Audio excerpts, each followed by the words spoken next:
I have been making self-portraits for a long time, but lately I have started wondering, am I getting too old for this?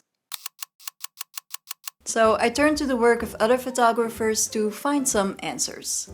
And I discovered 5 reasons why anyone, no matter their age or their looks, can and maybe should make self-portraits. Even though we are bombarded these days with photos of perfect-looking people, there are plenty of photographers out there who prove with their work that photography is not just about capturing youthful beauty. It's a tool for expressing your identity, your emotions, and your experiences. One of my biggest inspirations lately is Gilbert Garcin. This French photographer only started taking photos after he retired at the age of 65. Garcin created these surreal and poetic self-portraits using photo montage. He would photograph himself in different positions, then cut these little versions of himself out of cardboard and place them in a new environment. Instead of using Photoshop, he used scissors and glue, and all this while still photographing on film. His photos feel like little stories and metaphors about what it feels like to be human. I really love the minimalism and creativity of his work, and the fact that he basically turned himself into this timeless character with struggles that we can all relate to. The fact that he started making these self-portraits as an older person is definitely not a disadvantage in this case, as I think it gives his photos even more credibility in the eyes of the viewer.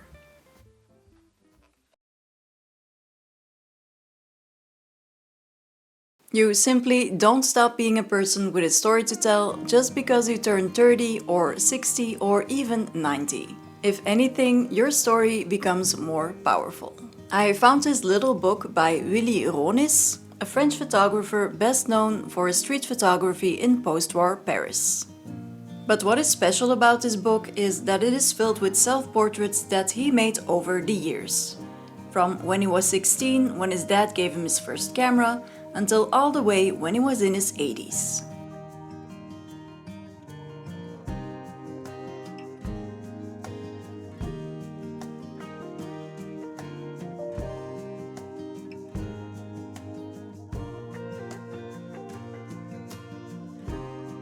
His work reminds us that self-portraits can also be a witness of your life. And that is what makes self-portraits so meaningful over time. They are not just snapshots of what you look like. They are reflections of what you've gone through and how you've changed. They become a visual diary, documenting your life throughout the years.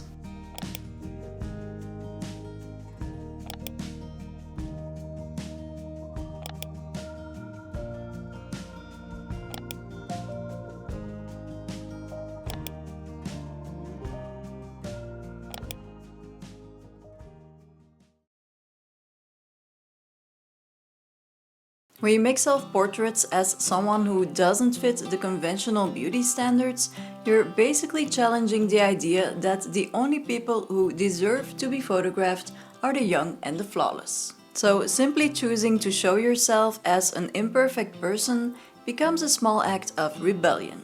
I find this to be especially true for women. We still live in a world where every woman is always expected to look pleasing to the eye, especially if she's taking photos of herself.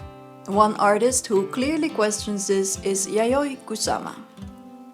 Although she may not physically take her own photo, she is usually the artistic director behind them.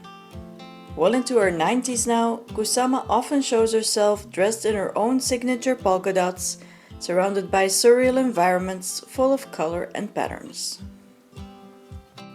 Maybe at one point Kusama felt that she didn't quite belong, and then went on to create her own world where she could prove to anyone that she does in fact belong there. I have a huge admiration for women who boldly and inexcusably dare to be themselves, whether it's in real life or on photo. And when I grow up, I aspire to be just like them. Kusama teaches us that you don't need to look perfect to make self-portraits. In fact, sometimes it can be about just showing up as you are. Another thing I found through my own experience of making self-portraits is that it can actually have a positive impact on how you see yourself. We all have things that we don't like about ourselves. But when you're making self-portraits, you are actually in complete control of how you represent yourself. And photography has this wonderful ability of turning things that we might otherwise think of as ugly into something beautiful.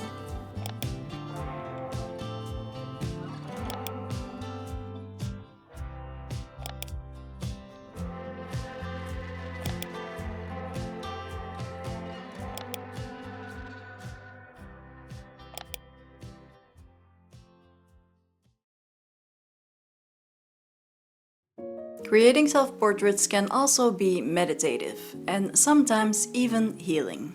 A beautiful example of this is the work of Elina Brotherus. She was born in Helsinki in 1972 and she uses self-portraits almost like a therapy to deal with difficult things like, for example, grief, loss, and infertility.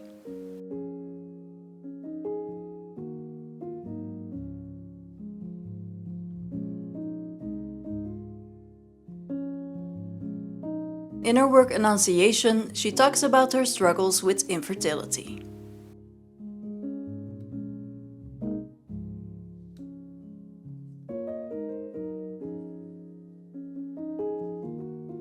In 1997, she created wedding portraits with her husband, to then make a divorce portrait by herself in her wedding dress in 1998.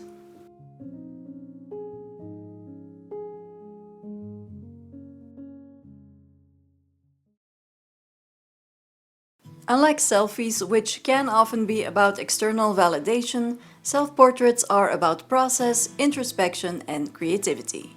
It's not about fitting in, it's about creating something meaningful to you, even if no one else ever sees it.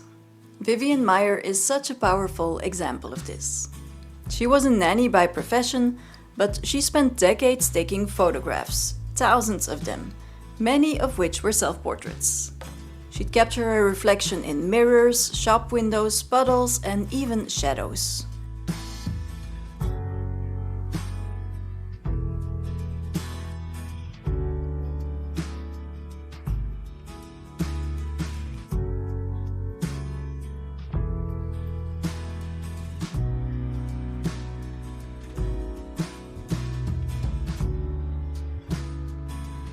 The fact that she left many of her film roles undeveloped shows that she wasn't trying to get attention or recognition for these photos. She was simply expressing her creativity. Another example of this is the work of Arno Raphael Minkinen. This Finnish-American photographer has been making self-portraits for over 50 years. Where Kusama created her own universe to fit into, Minkinen literally molds himself to blend perfectly into the natural world.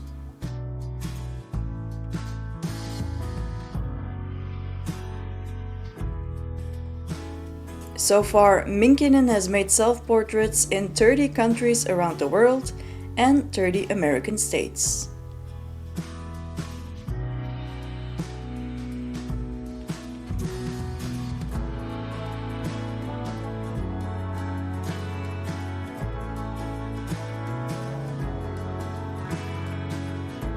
Making self-portraits can't just be about expressing yourself and trying to create meaning, even if you're not quite sure what that meaning is exactly.